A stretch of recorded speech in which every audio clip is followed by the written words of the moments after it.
তিনি মুখের কথাতে ওড়াতে পারেন। এই বাজেট তো শুধু বাংলা বিরোধী বাজেটের কথা নয়, এই বাজেট তো যুব বিরোধী, ছাত্র বিরোধী, শিক্ষা বিরোধী, স্বাস্থ্য বিরোধী। এই বাজেট তো গোটা দেশের মানুষের যে পুষ্টিগুণ পাওয়া তার বিরোধী।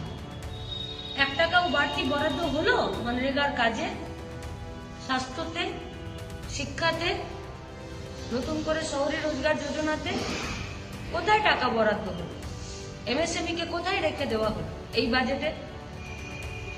এই বাজেটে যা করা উচিত ছিল সেটা হলো যে যারা সবথেকে বড় লোক কর্পোরেটে, তারা যা ব্যাংক থেকে লোন নিয়েছিল তাদের কাছ থেকে সেই লোনের টাকা ফেরত নিয়ে তাদের উপরে, তাদের মুনাফা, তাদের সম্পত্তির উপরে কর বসিয়ে গরিব মানুষের, খেটে খাওয়া মেহনতি মানুষের, নিম্ন মধ্যবিত্ত মানুষের হাতে তাদেরকে কিছু নিয়ে দিয়ে দেওয়া। সেটা কি দেশের সরকার করলো? নাকি যে বাজেট দেশের সরকার পেশ করে সেই একই পথে রাজ্যের সরকার চলে না? প্রতিবার তো এটাই দেখতে পাওয়া যায়।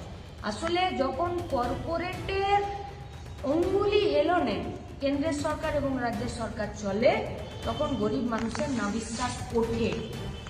কারখানা, প্রোডাকশন এবং সার্ভিস সেক্টরে নতুন করে 1 পয়সার বিনিয়োগ